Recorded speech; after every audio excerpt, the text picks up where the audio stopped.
और आइए शुरुआत करेंगे, संसद भी लिए चलेंगे आपको, वहां की बात भी करेंगे, लेकिन उससे पहले मैं आपको बताने जा रहा हूं आज की एक बड़ी खबर।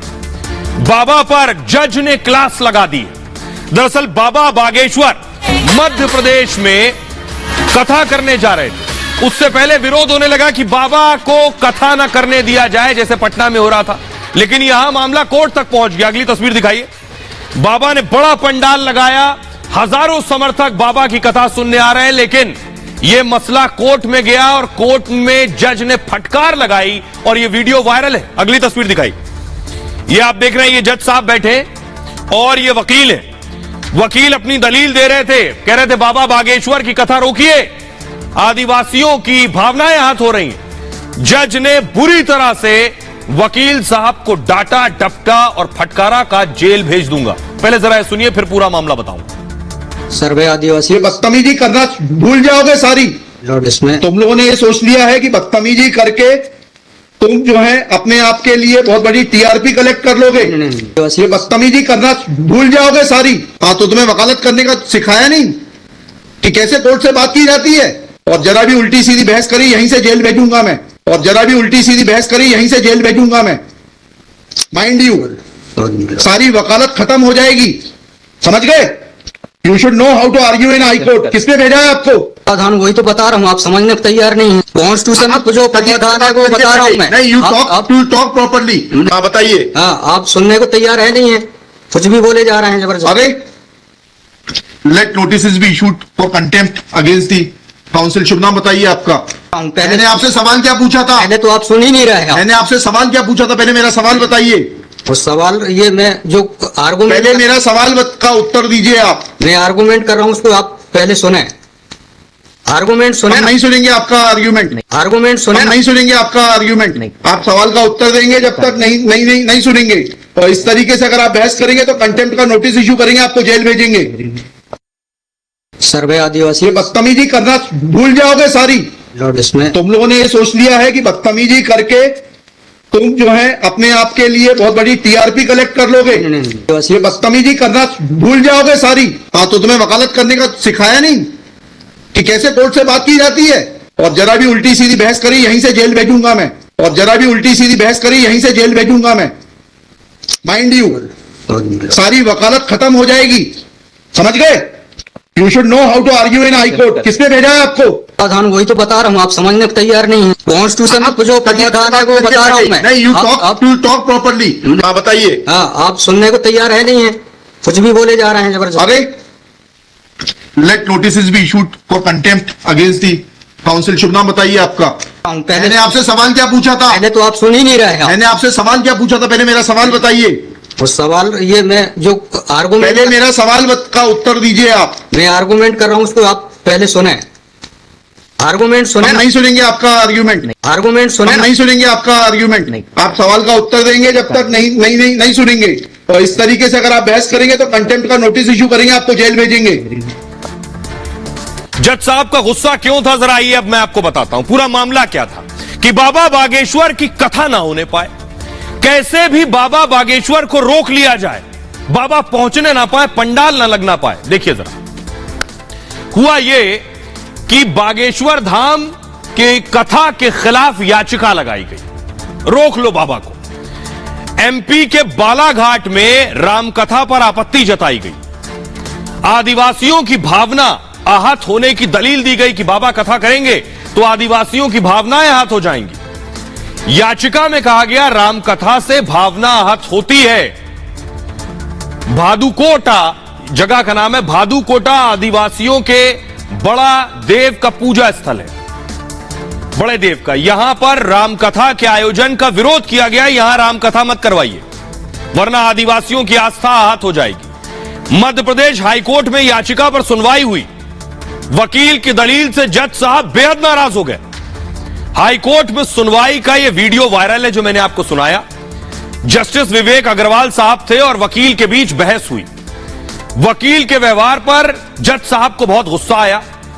जज साहब के सवालों का वकील सही से जवाब नहीं दे पा रहा था। सुनवाई के दौरान जज ने वकील को फटकारा, बागेश्वर सरकार के खिलाफ याचिका को खारिज कर दिया।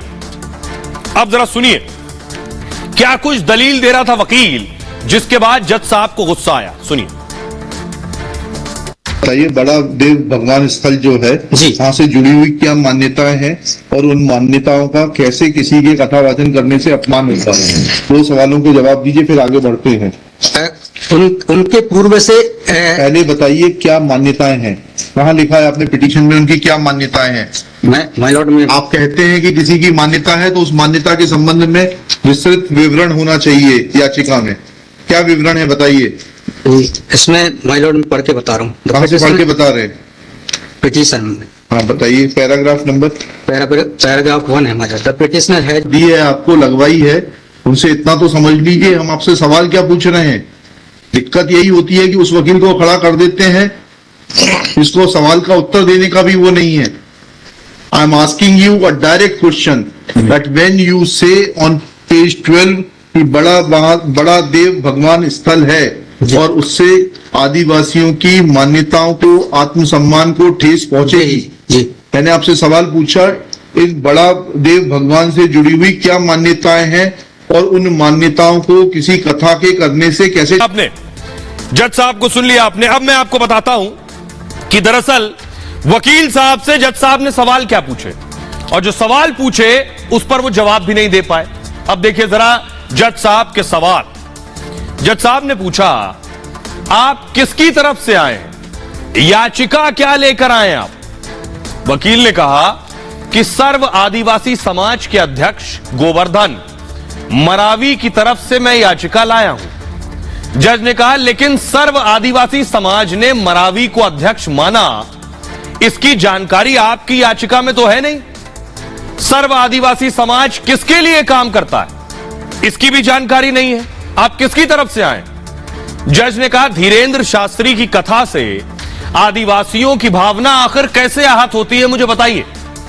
वकील ने कहा, इस पर सही से जवाब नहीं दे सके वकील साहब, और जब जवाब नहीं दे सके इसे मूव कीजिए प्लीज। इस पर आप कहीं और कथा करवाने के आदेश दीजिए, वकील ने यह कहा। जज ने कहा, आप कौन होते हैं यह तय करने वाले कि कार्यक्रम कहां होगा? अगर उल्टी सीधी बहस की तो जेल भेज देंगे। किसने भेजा है यहां सारी वकालत खत्म हो जाएगी। इसके खिलाफ अवमानना का नोटिस जारी कीजिए, जज ने कहा, और इनको जेल भेजेंगे। जज साहब इतना गुस्सा हो गए, आपको हाईकोर्ट में बहस करने का तरीका नहीं मालूम है। वकील ने कहा, इसके बाद संविधान की दलील देने की कोशिश करता है वकील। जज ने कहा, पहले जो सवाल मैंने पूछा उसके जवाब दीजिए। हिंदी अंग्रेजी दोनों भाषा में सवाल पूछ लिया मैंने आपसे, पहले उन सवालों का जवाब दीजिए, फिर संविधान पर आते हैं। और यह बहस हुई, इस पर जज ने डांटा। अब सुनिए जरा पूरा मामला क्या है। वकील बता रहा है कि आखिर वो क्यों आया है। ठीक से पता भी नहीं वकील को कि बाबा बागेश्वर का विरोध क्यों कर रहा है। सुनिए जरा।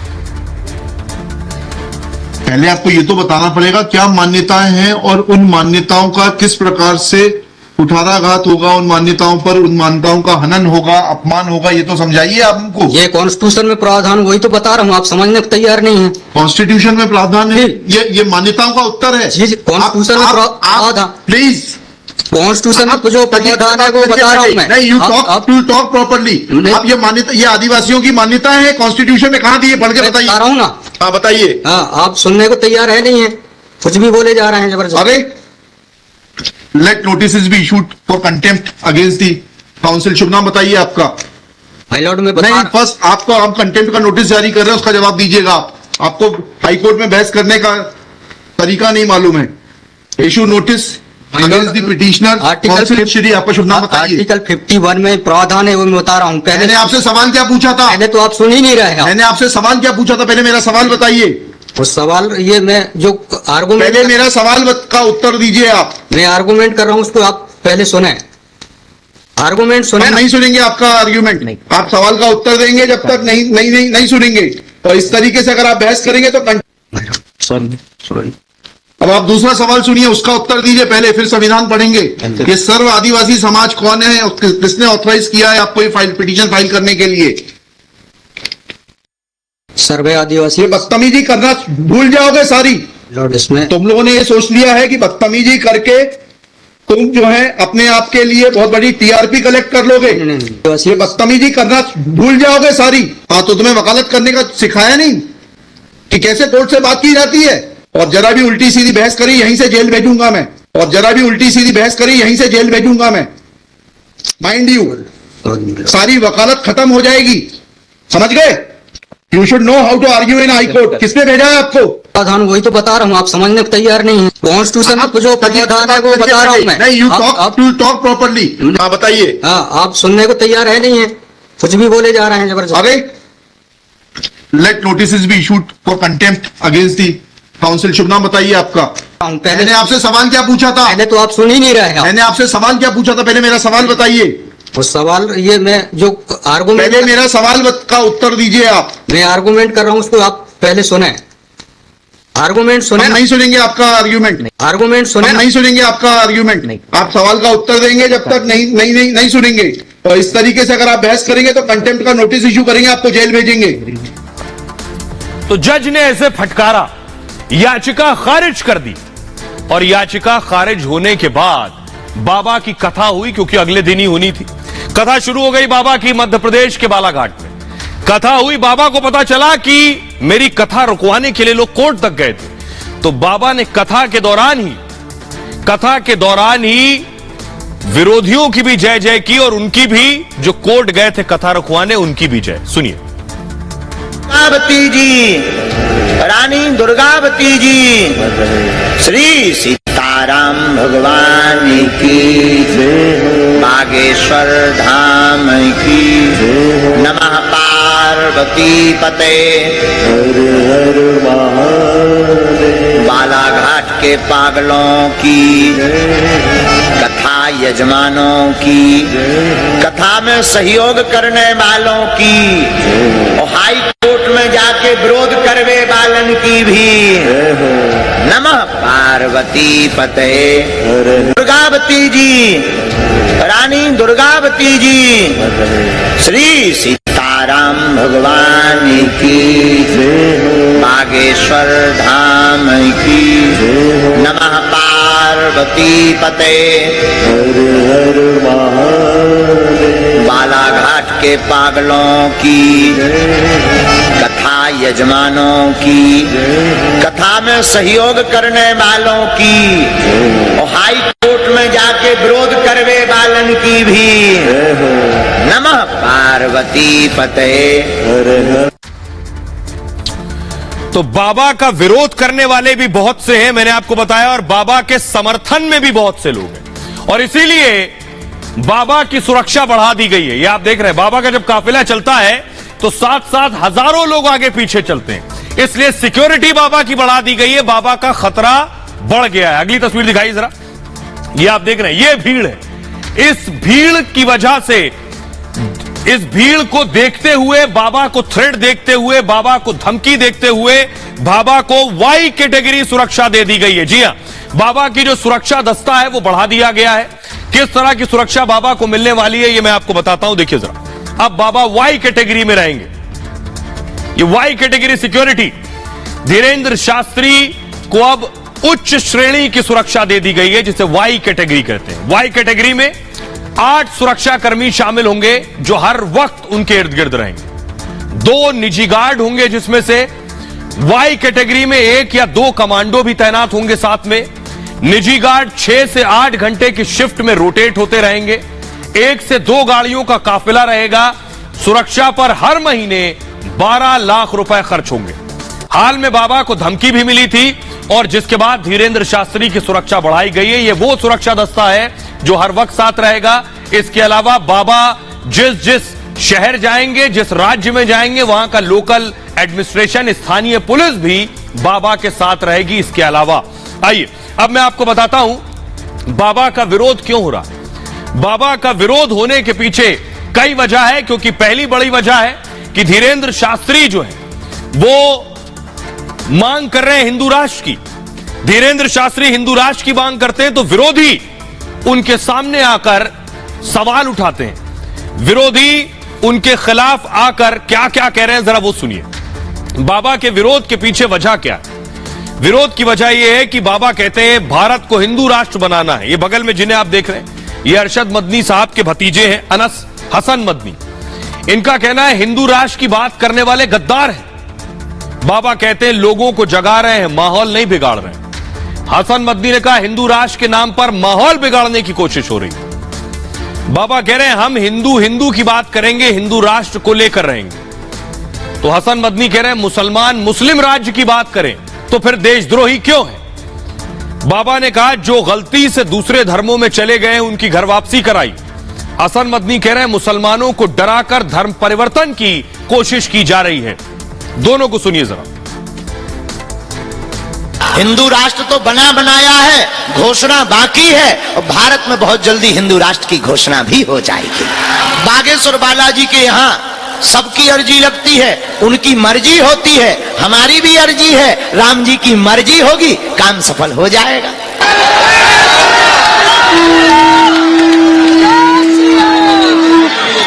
लोगों के कहने में मत पड़ा करो, इनको कहने दो।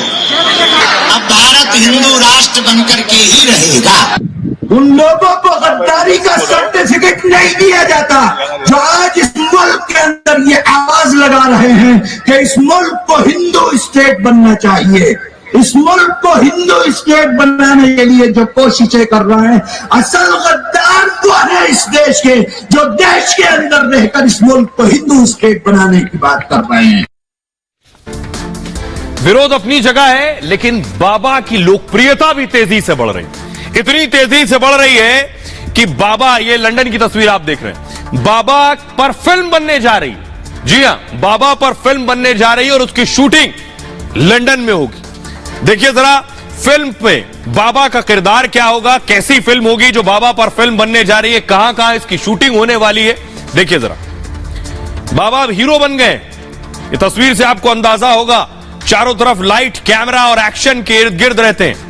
बागेश्वर महाराज पर फिल्म बन रही है। इस फिल्म के बारे में बताऊं, इसका नाम है द बागेश्वर सरकार। इस नाम से फिल्म बनेगी। फिल्म की जो स्क्रिप्ट है, कहानी है, वो पूरी लिखी जा चुकी है और बीते 1 साल से फिल्म की स्क्रिप्ट पर काम चल रहा था। अब तक धीरेन्द्र शास्त्री से बातचीत की गई, उसके बाद इसकी कहानी लिखी गई है। जल्द ही बाबा बागेश्वर पर फिल्म की शूटिंग भी शुरू हो जाएगी और धीरेन्द्र कृष्ण शास्त्री के जीवन पर यह फिल्म बन रही है। फिल्म में बाबा के संघर्ष को दिखाया गया है कि बाबा ने कैसा संघर्ष किया और किस दौर से गुजरे, कम उम्र में कैसे इतना लोकप्रिय हुए हैं, यह भी दिखाया जाएगा। भोपाल, छतरपुर और लंदन में फिल्म की शूटिंग होनी है। इस फिल्म के निर्देशक हैं विनोद तिवारी और विनोद तिवारी इससे पहले 3 फिल्में बना चुके हैं। बागेश्वर महाराज पर फिल्म अगले साल यानी 2024 में रिलीज हो जाएगी। इतना ही नहीं, अब मैं आपको दिखाने जा रहा हूं बाबा बागेश्वर का एक और नया अवतार। ये देख रहे हैं, बाबा बागेश्वर कल क्रिकेट खेलते भी नजर आए। ये तस्वीर तो आप एक देख रहे हैं, लेकिन बाबा बागेश्वर हर रोज क्रिकेट खेलते हैं। जरा स्कोर देखिए, आईपीएल के खिलाड़ी भी पीछे पड़ जाएंगे बाबा के स्कोर के आगे। देख रहे हैं आप, ये पिच आप देख रहे हैं और ये बाबा का बैटिंग स्टाइल देख रहे हैं। बाबा बागेश्वर क्रिकेट के बेहद शौकीन है और हर दिन क्रिकेट खेलना इन्हें बहुत पसंद है। जब वक्त मिलता है मैदान पर चले आते हैं। कथा के साथ साथ क्रिकेट की भी व्यवस्था होती है जहां कथा करने जाते हैं। सागर में बाबा ने ताबड़तोड़ बल्लेबाजी की, करीब 50 मिनट तक बाबा ने बैटिंग की। अब जरा स्कोर देखिए, बाबा बागेश्वर ने 16 चौके 19 छक्के मारे। चौके और छक्के से 178 रन बना दिए, 178 रन। भक्तों, श्रद्धालुओं ने उनकी बैटिंग का लुत्फ उठाया है। तो सिर्फ कथा नहीं करते हैं बाबा, पर्चा नहीं खोलते हैं, क्रिकेट भी खेल लेते हैं। आइए खबरों में आगे बढ़ते हैं। आज की एक और बड़ी खबर है, दिन भर जिस पर बवाल होता रहा है, इस खबर पर लोगों में गुस्सा भी है, आक्रोश भी है। खबर यह है कि मोदी विरोध में संसद का अपमान क्यों। हर हिंदुस्तानी ये जानना चाहता है कि भव्य संसद बनकर खड़ी हुई है इमारत, देश के लिए गर्व का विषय है, फख्र का विषय है कि देश को नई संसद मिल रही है। भव्य इमारत है, हाईटेक इमारत है, इस पर सभी को खुशी है। अगली तस्वीर दिखाई। इन तस्वीरों को देखकर सभी को लग रहा है यूनाइटेड नेशंस जैसी इमारत। अंदर की तस्वीर देखिए, इतनी हाईटेक इमारत है, सांसदों को भी गर्व होना चाहिए, लेकिन गर्व नहीं है, विरोध है। क्यों? क्योंकि यह इमारत उनका कहना है मोदी ने बनवाई, इसलिए विरोध है। विरोध इसलिए है कि अगली तस्वीर दिखाइए कि मोदी इसका उद्घाटन करेंगे, मोदी ने शिलान्यास किया, इसलिए विरोध है। सवाल यह है कि आखिर विरोध करने वाले कौन कौन है? देखिए जरा, विरोध इस कदर कि बॉयकॉट कर दिया है। कह रहे हैं संसद का जब उद्घाटन होगा तो हम नहीं जाएंगे। और सिर्फ 4 दल नहीं है, देश के 19 दल ये कह रहे हैं कि वो बॉयकॉट करेंगे। सोचिए, ये प्रधानमंत्री मोदी का घर नहीं है, ये देश की संसद है जिसका सबको सम्मान होना चाहिए। ये सांसद जो बॉयकॉट कर रहे हैं, ये पार्टियां जो बॉयकॉट कर रही हैं, ये लोकतंत्र के जरिए चुने हुए सांसद हैं और ये लोकतंत्र के मंदिर के उद्घाटन पर जाने को तैयार नहीं। देखिए जरा कौन कौन से लोग हैं, ये आप देख रहे हैं, ये वो पार्टियां हैं जो मोदी के साथ हैं, यानी संसद भवन के उद्घाटन में जाने वाले लोग हैं, जिसमें Shiromani Akali Dal, TDP, BJD, YSR और बीएसपी, ये 5 दल जो उद्घाटन में जाएंगे। अब मैं आपको बताता हूं कौन कौन खिलाफ है, जो कह रहे हैं हम नहीं जाएंगे। TMC, Samajwadi party, JDU, NCP, Congress, ये खिलाफ है, कह रहे हैं हम नहीं जाएंगे। असदुद्दीन ओवैसी, नेशनल कॉन्फ्रेंस, फारूक अब्दुल्ला की पार्टी, उद्धव ठाकरे की पार्टी, लालू यादव की आरजेडी और केजरीवाल की आम आदमी पार्टी, इनके सांसद भी उद्घाटन में नहीं जाएंगे। सीपीआईएम, सीपीआई और डीएमके, ये सब बॉयकॉट कर रहे हैं। एमडीएमके, आरएलडी, जेएमएम, इतने दल, इतनी पार्टियां ये कह रही हम नहीं जाएंगे। देश के लोग देख भी रहे हैं और सुन भी रहे हैं, वो लोग भी देख रहे हैं जिन्होंने इन सांसदों को चुनकर भेजा है उस संसद में अपनी आवाज उठाने के लिए। ये उस संसद में जाने को तैयार नहीं, उस संसद का और लोकतंत्र का अपमान कर रहे हैं। सुनिए जरा पहले पॉलिटिकल लीडर्स को सुनिए। संसद के उद्घाटन में अगर आप महामहिम राष्ट्रपति को ही नहीं बुला रहे हैं तो फिर क्या बचता है? क्या संदेश आप देना चाहते हैं? आपने महामहिम राष्ट्रपति का तो घोर अपमान किया ही है, साथ ही साथ इस देश के आदिवासियों का, दलितों का, वंचित समाज का घोर अपमान किया है। इसलिए आम आदमी पार्टी इस कार्यक्रम का बहिष्कार करेगी और नए संसद के उद्घाटन के कुछ लोग नकारात्मकता के गर्द में फंसे हुए हैं और मोदी विरोध में ऐसे धंसे हुए हैं कि किस प्रकार से जब भी कोई देश की प्रगति के लिए या लोकतंत्र का इतना बड़ा आत्मनिर्भरता का प्रतीक बनकर स्थापित हो रहा है तो उसमें भी पॉलिटिक्स ऑफ हिपोक्रेसी और सिनिसिज्म पर उतर आए हैं। ये वही लोग हैं जो 2011-12 में नई पार्लियामेंट बिल्डिंग को प्रायोरिटी बताते थे, जयराम रमेश, मीरा कुमार, आज उसको वैनिटी बताते हैं।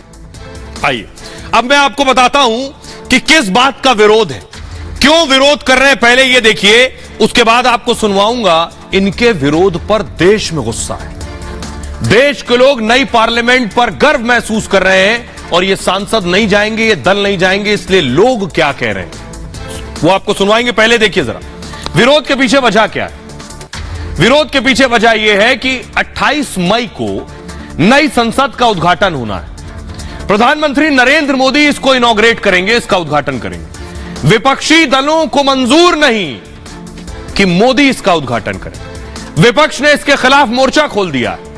इस मोर्चेबंदी की अगुवाई कौन कर रहा है? कांग्रेस कर रही। विपक्ष के तमाम दूसरे दल भी उसके साथ हैं। कांग्रेस समेत 19 दल इसका विरोध कर रहे हैं। सबने कार्यक्रम के बहिष्कार का ऐलान कर दिया है। इन सभी दलों ने बाकायदा स्पीकर को चिट्ठी लिखी है, क्योंकि स्पीकर ओम बिरला ने आमंत्रण दिया था। इन दलों को प्रधानमंत्री द्वारा उद्घाटन पर ऐतराज है। विपक्षी दलों का कहना है ये लोकतंत्र के खिलाफ है। वो कह रहे हैं प्रधानमंत्री मोदी द्वारा उद्घाटन राष्ट्रपति का अपमान है। पीएम मोदी द्वारा उद्घाटन गैर संवैधानिक भी है। इसका उद्घाटन तो राष्ट्रपति को करना चाहिए, क्योंकि राष्ट्रपति विधायिका का प्रमुख होता है, प्रधानमंत्री केवल कार्यपालिका प्रमुख होता है। दुनिया के किसी बड़े लोकतंत्र में ऐसा नहीं होता है। विपक्ष को 28 तारीख पर भी ऐतराज है। कह रहे हैं क्योंकि 28 को सावरकर जयंती है, इसलिए ऐतराज है। कांग्रेस इसे स्वतंत्रता सेनानियों का अपमान बता रही है, क्योंकि कांग्रेस सावरकर को स्वतंत्रता सेनानी नहीं मानती, जबकि बीजेपी उन्हें बड़ा देशभक्त मानती है। आइए अब मैं आपको बताने जा रहा हूं कि इस आर पार की लड़ाई में किसका पक्ष क्या है। अगर कांग्रेस जो सवाल उठा रही है उस पर बीजेपी कैसे पलटवार कर रही है, पहले वो देखिए जरा। कांग्रेस का कहना है इस पर, कांग्रेस कह रही है ये मोदी का निजी प्रोजेक्ट है और जयराम रमेश ने कहा था नए संसद की जरूरत है। कांग्रेस कह रही है नए संसद भवन की जरूरत नहीं थी। बीजेपी कह रही है कांग्रेस की मीरा कुमार ने ही पहले सिफारिश की थी। कांग्रेस कह रही है संसद भवन का उद्घाटन राष्ट्रपति को करना चाहिए। बीजेपी कह रही है राष्ट्रपति खुद चाहती है कि उद्घाटन प्रधानमंत्री करें। कांग्रेस कह रही है बीजेपी आदिवासियों का अपमान कर रही है। बीजेपी कह रही है आदिवासी बेटी को भी राष्ट्रपति हमने ही बनाया, हमारे समर्थन से ही बनी, आप नहीं चाह रहे थे वो राष्ट्रपति बने। कांग्रेस कह रही है पीएम को इसका उद्घाटन नहीं करना चाहिए। बीजेपी कह रही है राजीव गांधी ने संसद की लाइब्रेरी का उद्घाटन किया था, तब क्यों नहीं राष्ट्रपति से उद्घाटन करवाया। कांग्रेस कह रही है सावरकर जयंती पर उद्घाटन राष्ट्र निर्माताओं का अपमान है। बीजेपी कह रही है ये वीर सावरकर के चरणों की धूल बराबर भी नहीं है। कांग्रेस का कहना है संवैधानिक मर्यादाओं को तार तार किया जा रहा है। बीजेपी कह रही है कांग्रेस खेल बिगाड़ने की आदत छोड़ नहीं सकती। कांग्रेस कह रही है विपक्ष की आवाज दबाई जाती है तो संसद की क्या जरूरत है। बीजेपी का कहना है देश की उपलब्धि को नीचा दिखाने का प्रयास हो रहा है। कांग्रेस कह रही है बीजेपी को संविधान में विश्वास नहीं। बीजेपी का कहना है विरोध के नाम पर देश का अपमान न करें। आइए अब आपको सुनवाता हूं, सुनिए जरा। असदुद्दीन ओवैसी भी नहीं जा रहे हैं। ओवैसी क्या कह रहे हैं और मुख्तार अब्बास नकवी क्या कह रहे हैं। नई पार्लियामेंट की जरूरत है, इसे कोई इनकार नहीं कर सकता। इनॉग्रेशन स्पीकर ओम बिरला साहब करने दीजिए और पूरी देश को मैसेज दीजिए कि आप theory of separation of powers को मानते हैं, आप संविधान को मानते हैं और बेसिक स्ट्रक्चर को आप मानते हैं। स्पीकर ओम बिरला इस कांग्रेस इनॉग्रेट करेंगे तो एमआईएम पार्टी उसमें उस फंक्शन में जाएगी। संसद जो है वो किसी सरकार की नहीं होती, किसी पार्टी की नहीं होती, ये देश की है और देश के लोकतंत्र का मंदिर है। और इस देश के लोकतंत्र के मंदिर में भी आपका जो है वो निगेटिविटी और नकारात्मकता अगर भरी होगी तो इससे आप समझ सकते हैं कि इनका देश के बारे में, देश के संविधान के बारे में, देश की संसद के बारे में उनकी सोच क्या है। अब मैं आपको बताने जा रहा हूं लोग क्या कह रहे हैं। जब लोगों को पता चला उनके चुने हुए सांसद नहीं जा रहे, 19 पार्टियां देश की संसद के उद्घाटन में नहीं जाएंगी, लोग क्या कह रहे हैं। संतोष कह रहे हैं 19 दल नई संसद के उद्घाटन में नहीं जाएंगे। यह भी कसम ले लें ये कि उस संसद में जिंदगी में नहीं बैठेंगे और अपनी सदस्यता से भी इस्तीफा दे दें, तब तो बात ठीक है। बालू खरोल कह रहे हैं तो फिर ये पार्टियां लोकसभा का चुनाव भी नहीं लड़ेंगी, यह भी तय कर लें। अनुराग कह रहे हैं विपक्ष मोदी का विरोध करते करते देश का विरोध करने लगा है। जितना मोदी का कद बढ़ रहा है उतनी ही विपक्ष की खिसियाहट सामने आ रही है। मीनाक्षी कह रही है जब द्रौपदी मुर्मू जी राष्ट्रपति पद की उम्मीदवार थी, यही लोग उन्हें राष्ट्रपति नहीं बनने देना चाहते थे। आज आदिवासी के नाम पर घड़ियाली आंसू बहा रहे हैं। विनीता सिंह कह रही है राष्ट्रपति चुने जाने पर जो लोग द्रौपदी मुर्मू जी का मजाक उड़ा रहे थे वो आज केवल पाखंड कर रहे हैं। नीरज कुमार दुबे कह रहे हैं नई संसद के लिए मोदी ने जितनी अदालती लड़ाइयां लड़ी हैं और विजय पाई है, उसके बाद उद्घाटन का हक तो सिर्फ उन्हीं को बनता है। टिंकू वेंकटेश कह रहे हैं किसी अन्य प्रधानमंत्री ने कभी ऐसा नहीं किया।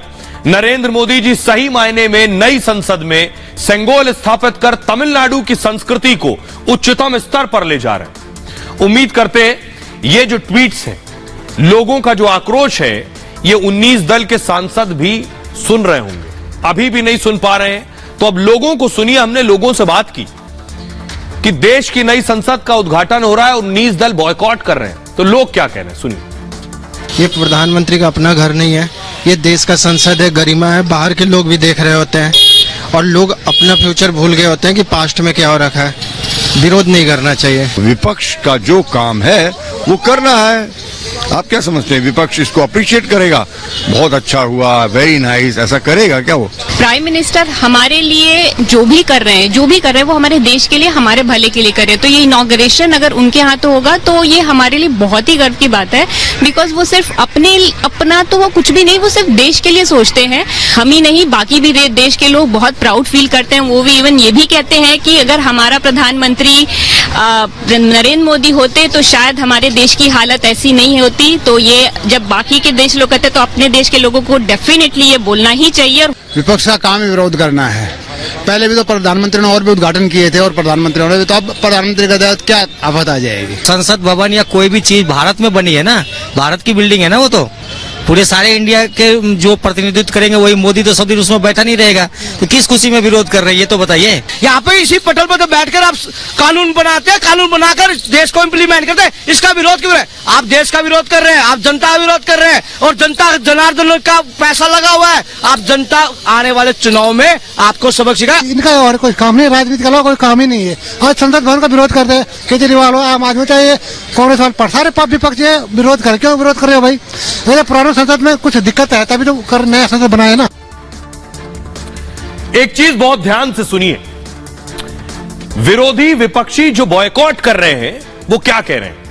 वो कह रहे हैं इसका उद्घाटन राष्ट्रपति से कराना चाहिए, राष्ट्रपति से ना कराना राष्ट्रपति का अपमान है। क्या वाकई इन्हें राष्ट्रपति के लिए सम्मान है? इन्हीं को यह तस्वीर दिखाता हूं। राष्ट्रपति द्रौपदी मुर्मू जब शपथ ले रही थी तो यह दल राष्ट्रपति के बारे में क्या क्या कह रहे थे यह आपको बताता हूं, जरा देखिए। यह दल राष्ट्रपति का अपमान तब कर रहे थे जब राष्ट्रपति शपथ ले रही थी। आज ये राष्ट्रपति के सम्मान पर बात कर रहे हैं। ये कह रहे हैं राष्ट्रपति अगर उद्घाटन नहीं करेंगी तो अपमान हो जाएगा। लेकिन इन दलों को जरा मैं आईना दिखा दूं कि तब आप राष्ट्रपति के बारे में क्या क्या कह रहे थे, आप राष्ट्रपति का कैसे अपमान कर रहे थे, वो देखिए जरा। ये आप देख रहे हैं द्रौपदी मुर्मू जी शपथ ले रही। कांग्रेस की तरफ से कहा गया कि राष्ट्रपति के लिए कठपुतली शब्द का इस्तेमाल किया गया। कठपुतली, तब क्या यह अपमान नहीं था? अधीर रंजन ने क्या कुछ कहा था? राष्ट्रपत्नी शब्द का इस्तेमाल किया था राष्ट्रपति के लिए जानबूझकर। क्या यह तब अपमान नहीं था? कांग्रेस के नेता अजय कुमार ने कहा था मुर्मू बुरे दर्शन की नुमाइंदगी करती हैं। तब क्या यह अपमान नहीं था? तब फिक्र नहीं थी राष्ट्रपति के सम्मान की। आज केवल इनॉग्रेशन से अपमान हो रहा है। तेजस्वी यादव ने क्या कहा था सोचिए, राष्ट्रपति द्रौपदी मुर्मू को मूर्ति कहा था। तब यह अपमान नहीं था। आज केवल फीता काटने और ना काटने को लेकर इन्हें राष्ट्रपति के सम्मान की फिक्र हो रही है। यह पाखंड है, इन्हें खुद से पूछना पड़ेगा। देश की आवाम पूछ रही है सवाल। जरा सुनिए तब ये क्या कह रहे थे राष्ट्रपति के बारे में। पहले कहा राष्ट्रपति, उससे साथ साथ निकल चुका राष्ट्रपति। पिछले माफी मांगने की सवाल ही नहीं। माफी किस लिए? चूक हो गए। कोई मूर्ति तो नहीं चाहिए, आप समझ रहे? हम लोग राष्ट्रपति का चुनाव। She represents a very evil philosophy of India. We should not make Draupadi Murmu ji as a symbol of Adivasi. पहले कहा राष्ट्रपति, उससे साथ साथ निकल चुका राष्ट्रपति। पिछले माफी मांगने की सवाल ही नहीं। माफी किस लिए? चूक हो गए। कोई मूर्ति तो नहीं चाहिए, आप समझ रहे? हम लोग राष्ट्रपति का चुनाव। She represents a very evil philosophy of India. We should not make Draupadi Murmu ji as a symbol of Adivasi. इन बयानों से एक बात तो साफ हो गया कि इन्हें राष्ट्रपति के सम्मान से कोई लेना देना नहीं है। इन्हें दरअसल मोदी का विरोध करना है और हर उस चीज का विरोध करना है जो मोदी करेंगे। यह मैं क्यों कह रहा हूं वो भी नजीर के साथ बता रहा हूं। मोदी ने जब इनॉग्रेशन किया, शिलान्यास किया, उसके बाद प्रधानमंत्री मोदी खुद साइट पर गए। वहां काम करने वाले इंजीनियर से मिले, वर्कर्स से मिले, विदेश दौरे से लौटे थे, खुद पहुंच गए देखने के लिए। देश की संसद बन रही थी, अकेले मोदी नहीं बैठेंगे इसमें, देश के सारे सांसद बैठेंगे। अगली तस्वीर दिखाई, इसका भी विरोध हुआ। मोदी ने जब अशोक स्तंभ का इनॉग्रेशन किया, इसका भी विरोध हुआ। तो तस्वीर आप देख रहे हैं, इसका भी विरोध हुआ था। इस पर भी गर्व की अनुभूति नहीं हुई। अगली तस्वीर दिखाई, प्रधानमंत्री नरेंद्र मोदी अब इसका उद्घाटन करने जा रहे हैं कि देश के सांसद बैठेंगे, बड़ी संसद मिलेगी, कानूनी काम होंगे, देश के लिए कानून बनेंगे, तो अब इसका भी विरोध हो रहा है। यह मैं क्यों कह रहा हूं कि इन्हें राष्ट्रपति से कोई लेना देना नहीं है, कि राष्ट्रपति के मान सम्मान की इन्हें फिक्र हो कोई। दरअसल ये पहले दिन से ही विरोध कर रहे हैं। ये सिर्फ राष्ट्रपति के इनॉग्रेशन पर नहीं, इस संसद भवन के बनने के पहले दिन से विरोध कर रहे हैं। मैं क्यों कह रहा हूं, देखिए जरा। जब सिर्फ इतना हुआ कि देश को नई संसद बनानी चाहिए, प्रधानमंत्री मोदी और सरकार की तरफ से प्रस्ताव आया, तो नई संसद पर शुरुआत से विवाद शुरू हुआ। विपक्ष ने इसे रोकने की पूरी कोशिश की कि नई संसद न बन जाए, कहीं क्रेडिट मोदी को ना मिल जाए। इसे रोकने के लिए अड़ंगे लगाए, लेकिन नाकाम रहे। नई संसद की परियोजना को फिजूल खर्ची बताया, यह पैसे की फिजूल खर्ची है। नई संसद को कहा यह तो प्रधानमंत्री का घर है, मोदी अपना घर बना रहे। नई संसद को कहा नहीं, वहां संसद बनाओगे तो पर्यावरण को नुकसान होगा। एनजीटी से मंजूरी नहीं लेने के आरोप भी लगा दिए। कोरोना काल में मजदूरों पर ज्यादती से भी जोड़ दिया कि इधर कोरोना है, वहां देखिए काम चल रहा। ऐतिहासिक इमारतों के नुकसान की भी बात कही गई। इसे रोकने के लिए दिल्ली हाई कोर्ट में चले गए याचिका लगाने की रोको, संसद नहीं बननी चाहिए। कामयाबी नहीं मिली तो सुप्रीम कोर्ट भी पहुंच गए, लेकिन सुप्रीम कोर्ट ने याचिका खारिज कर दी। अब तो काम शुरू होना था। मोदी जी ने शिलान्यास किया, देख रहे हैं आप। अब शिलान्यास किया तो क्या कह रहे हैं, नींव रखी गई तब भी आग बबूला हो गए। डिजाइन पर कहा कि यह स्वदेशी विदेशी का मुद्दा उठा दिया। कांग्रेस ने कहा संसद का जो नक्शा है यह पेंटागन की कॉपी है, अमेरिका के रक्षा मंत्रालय से कॉपी कर लिया नक्शा। वो बात खत्म हो गई, बिल्डिंग बन गई, अशोक स्तंभ लगाया गया। अशोक स्तंभ के अनावरण पर फिर विवाद शुरू कर दिया। बोले कांग्रेस ने अशोक स्तंभ को लेकर सवाल उठाए। कहा शेरों के चेहरे की जो भाव भंगिमा है यह ठीक नहीं है। कांग्रेस ने कहा अशोक स्तंभ में ये जो शेर है ये गुस्सा ज्यादा कर रहे हैं। अब वो भी बात आगे बढ़ गई। अब आ गया उद्घाटन का वक्त। 28 मई को नई संसद का उद्घाटन होना है। प्रधानमंत्री मोदी इसका उद्घाटन करेंगे, तो इसमें भी कुछ बवाल करना है। विपक्ष को यह भी पसंद नहीं कि मोदी कैसे फीता काट दें। मोदी उद्घाटन पर आपत्ति है कि मोदी उद्घाटन ना करें। विपक्ष को उद्घाटन की तारीख पर भी एतराज है कि इस तारीख को क्यों कर रहे हो। 28 मई को वीर सावरकर की जयंती है, तो 29 को कुछ और हो सकता था, 30 को कुछ और हो सकता था। सावरकर पर कांग्रेस बीजेपी में हमेशा तकरार रहती है। तो अब आप समझ गए होंगे कि इन्हें ना राष्ट्रपति से लेना देना है, ना नई संसद से। इन्हें नफरत तो मोदी से है, इन्हें विरोध तो सिर्फ मोदी का करना है। आइए अब मैं आपको दिखाने जा रहा हूं। बीजेपी कह रही है राष्ट्रपति राष्ट्रपति कर रहे हैं ये, तो फिर आखिर ये तस्वीर दिखा रही है बीजेपी। फुल स्क्रीन लीजिए। बीजेपी कह रही है राजीव गांधी ने भी संसद में लाइब्रेरी का उद्घाटन किया था, यह क्यों नहीं राष्ट्रपति से करवा लिया था। 1987 में यह उद्घाटन हुआ था, इस वक्त आखिर क्यों नहीं उद्घाटन करवाया गया राष्ट्रपति से। बहरहाल ये लड़ाई चलती रहेगी, देश जवाब देगा अपने वक्त पर। यह जो तस्वीर आप देख रहे हैं, शायद आप दोपहर से सुन रहे होंगे कि सेंगोल, यह है सेंगोल, यह आप देख रहे हैं, यह सेंगोल लाकर रखा जाएगा नई संसद में।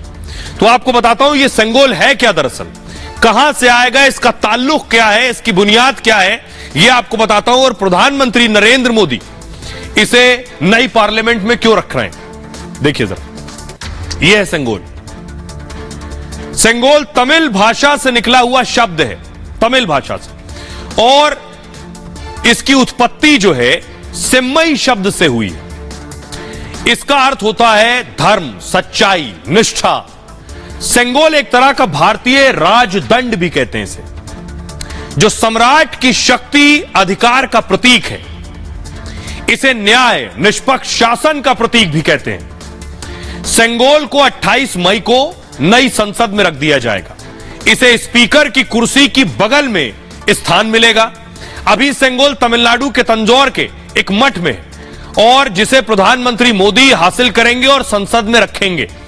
राजदंड सेंगोल के शीर्ष पर अगर आप देखें, इसके आगे नंदी विराजमान है, देख रहे हैं आप, सबसे आगे नंदी का तस्वीर है, जो भारत के समृद्ध इतिहास का भी प्रतीक है। यह जो सेंगोल है, यह चोल शासन काल में संप्रभुता का प्रतीक बना। इसे सत्ता हस्तांतरण के दौरान सौंपा जाता था, यानी जब पावर ट्रांसफर हो। आजादी के वक्त यह पंडित नेहरू जी को सौंपा गया था और इसे अंग्रेजों ने पंडित नेहरू को सौंपा था उस दौर में, यानी पावर ट्रांसफर की थी। बाद में प्रयागराज संग्रहालय में इसे रखा गया और अब इसे लाकर नई संसद में रखा जाएगा। सुनिए जरा गृह मंत्री ने आज इस संगोल पर क्या कुछ कहा। 14 अगस्त 1947 की रात को लगभग 10:45 पर पंडित जवाहरलाल जी ने विशेष रूप से तमिलनाडु से आए हुए अधिनियम से सेंगोल को स्वीकार किया था। साम्राज्यों के समय में सत्ता के हस्तांतरण की प्रक्रिया का एक सटीक इतिहास रेखांकित कर इस सेंगोल की प्रक्रिया को चिन्हित किया और पंडित नेहरू को बताया कि हमारे यहाँ हमारी परंपरा में इस सेंगोल के माध्यम से सत्ता के हस्तांतरण की प्रक्रिया को अधिकृत किया गया है। इस नए पार्लियामेंट को बनाने की सोच 1991-92 में शुरू हुई थी, जब नरसिम्हा राव जी प्रधानमंत्री थे। तो तभी कुछ नक्शा भी बना था तब, और नया और बड़ा पार्लियामेंट बनाने के पीछे एक धारणा थी, क्योंकि 2026 तक ये तय किया गया था कि 2026 तक कोई पार्लियामेंट की सीट नहीं बढ़ेगी। 2026 के बाद सीटें बढ़ेंगी, क्योंकि लोक संख्या बहुत बढ़ गई है, 5 गुना बढ़ी है। कॉन्स्टिट्यूंसियां 4 गुना 5 गुना इस बीच में बढ़ी है। तो ये तय हुआ था 91-92 में, जब नक्शे वक्शे बनाए गए थे, जगह देखी गई थी। आइए, संसद का विरोध हो रहा है, संसद का बॉयकॉट हो रहा है, यानी मोदी ने जिसमें हाथ लगा दिया उसका विरोध करेंगे। ऐसा ही विरोध किसका कर रहे थे आपको याद होगा, राम मंदिर का विरोध भी ऐसा ही कर रहे थे, बनने से पहले भी और अब जब बन रहा है उसके बाद भी। बहुत से लोगों ने यू टर्न लिया चुनाव और वोट की वजह से, लेकिन भव्य राम मंदिर बन रहा है, इसका भी मोदी योगी से ताल्लुक है, इसलिए विरोध। लेकिन आपको सुनवाने जा रहा हूं, बड़ा दिलचस्प है कि समाजवादी पार्टी तो बॉयकॉट कर रही। समाजवादी पार्टी उन 19 दलों में शामिल है जो संसद के उद्घाटन का विरोध करेगी, लेकिन उन्हीं के नेता रामगोपाल यादव का टेक कुछ और है। सुनिए जरा। देखिए, संसदीय लोकतंत्र में असली कार्यपालिका तो प्रधानमंत्री होता है, इसलिए इस पर अगर कोई सवाल उठाता है तो मैं कुछ नहीं कहना चाहता। देखिए, संसदीय लोकतंत्र में असली कार्यपालिका तो प्रधानमंत्री होता है, इसलिए इस पर अगर कोई सवाल उठाता है तो मैं कुछ नहीं कहना चाहता। खबरों में आगे बढ़ते हैं। आज की एक और बड़ी खबर दिखाने जा रहा हूं, विरोधियों को वो भी अच्छी नहीं लगेगी। क्योंकि ऑस्ट्रेलिया में प्रधानमंत्री नरेंद्र मोदी छा गए। प्रधानमंत्री ने वहां से फ्लाइट ले ली है वापसी के लिए। ये जो तस्वीर मैं आपको दिखा रहा हूं, प्रधानमंत्री को आज ऑस्ट्रेलिया में गार्ड ऑफ ऑनर दिया गया। फुल स्क्रीन लीजिए जरा। प्रधानमंत्री को गार्ड ऑफ ऑनर दिया गया, ये आप देख रहे हैं। प्रधानमंत्री ऑस्ट्रेलिया के पीएम से मिल रहे हैं और अगली तस्वीर दिखाई जरा, ये आप देख रहे हैं ऑस्ट्रेलिया के हार्बर ब्रिज पर दोनों राष्ट्राध्यक्षों की मुलाकात हुई। और खास तौर पर देखिए, ये जो हार्बर ब्रिज है तिरंगे के रंग में रंगा हुआ है, यह भारत के लिए सम्मान है। अगली तस्वीर दिखाई जरा। और ये मैं दिखाने जा रहा हूं ऑस्ट्रेलिया में जब सुबह का अखबार पहुंचा लोगों के घरों में, तो चाय के साथ जब अखबार आया तो पहले फ्रंट पेज पर मोदी की फोटो थी। फुल स्क्रीन लीजिए जरा सारे न्यूज़पेपर। अब आप देखिए जरा, एक एक अखबार आप देखिए, फोटो किसका है। ऑस्ट्रेलिया के अखबार दिखा रहा हूं मैं आपको।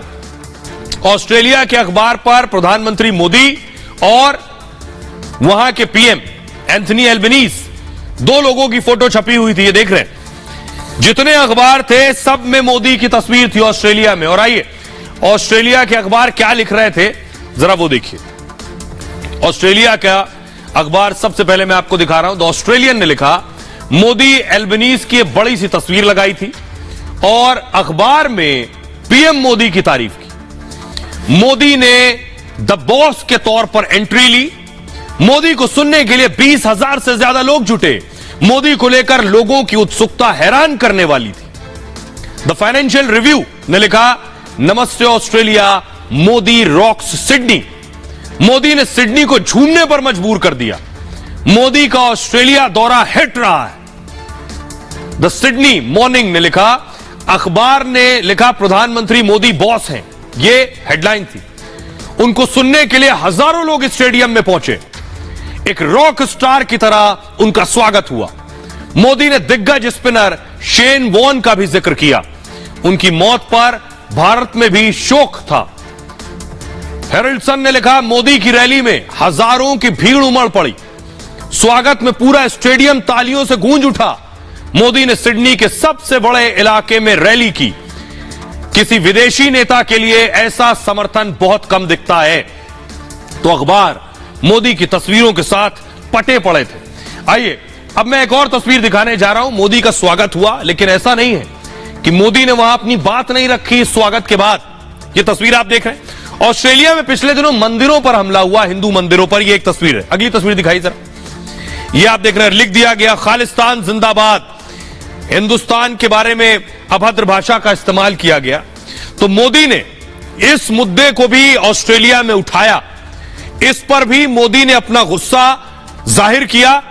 बेशक वहां आप देखिए, वहां के प्रधानमंत्री किस तरह से मोदी का वेलकम कर रहे थे, लेकिन मोदी ने अपनी बात भी रखी और यह भी इशारों में कहा कि यह हम हरगिज बर्दाश्त नहीं करेंगे। ऑस्ट्रेलिया के पीएम से बातचीत की और मंदिरों पर हो रहे हमले का मुद्दा भी उठाया इस बातचीत में।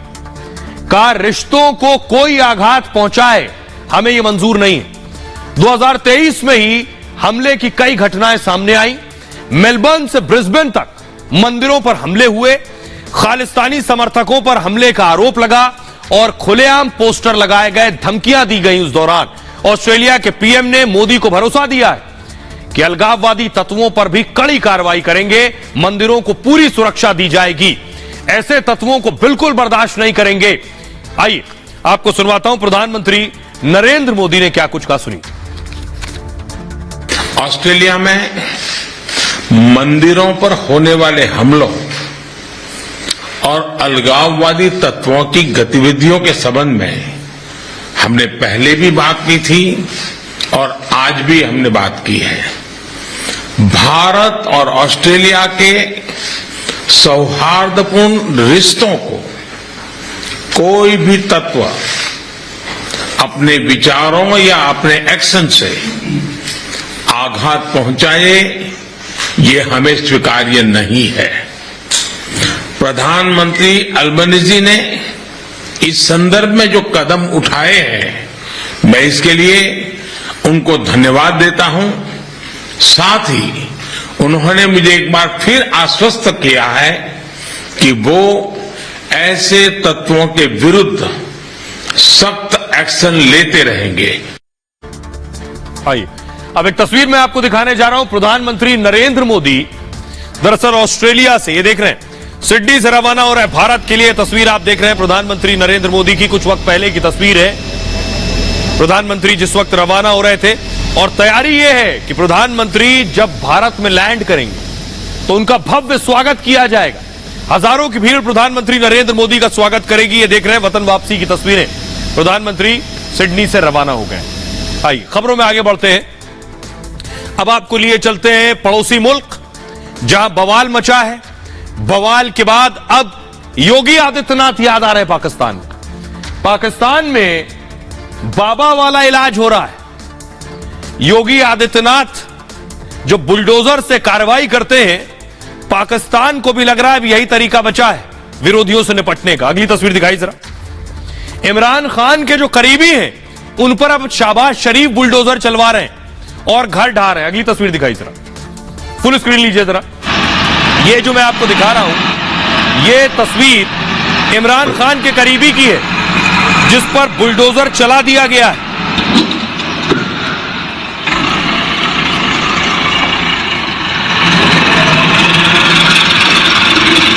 ये आप देख रहे हैं, योगी आदित्यनाथ वाला फॉर्मूला पाकिस्तान भी अपना रहा है।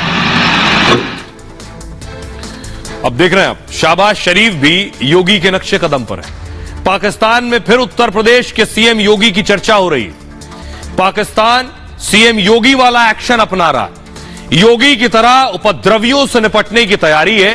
पाकिस्तान में इमरान समर्थकों के घर बुलडोजर चला, बुलडोजर से कई दंगाइयों का घर ध्वस्त कर दिया गया। इमरान का साथ देने वालों के अवैध अतिक्रमण पर भी वार हुआ है, ठीक वैसे ही जैसे यूपी में बाबा का बुलडोजर चलता है।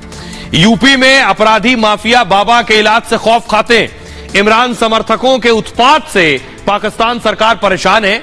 9 मई को इमरान समर्थकों ने पाकिस्तान में आग लगा दी थी। सेना के मुख्यालय समेत कई जगह तोड़फोड़ और आगजनी की थी और फिर ऐसे हालात ना हो इसके लिए योगी वाला इलाज कर दिया।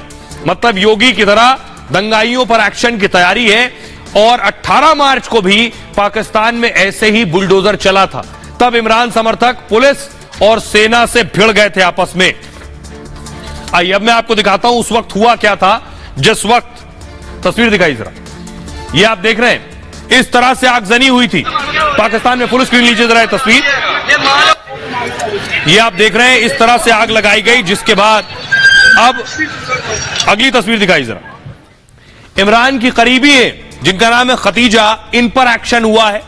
यह बताया जा रहा है कि जिन्ना हाउस में आग लगाने वालों में शामिल थी। अगली तस्वीर दिखाई जरा खतीजा की, इनको अरेस्ट कर लिया गया। इमरान की समर्थक, पीटीआई की समर्थक है खतीजा। अगली तस्वीर दिखाइए। उसके बाद इन्हें अरेस्ट करने के बाद ये देखिए इस वैन में ले जाया गया है। अब इन पर बड़ा एक्शन होने वाला है। ये एक्ट्रेस भी है वहां, ये फैशन डिजाइनर भी है, पीटीआई इमरान खान की करीबी भी है। और जिन्ना हाउस में जो आग लगाई गई थी उसमें खदीजा का नाम है। बहरहाल ये भारत की बात है में इतना ही। आप अपना बहुत ख्याल रखिए। एक छोटे से ब्रेक के लिए रुक रहे हैं, लौट रहे हैं कुछ और बड़ी खबरों के साथ।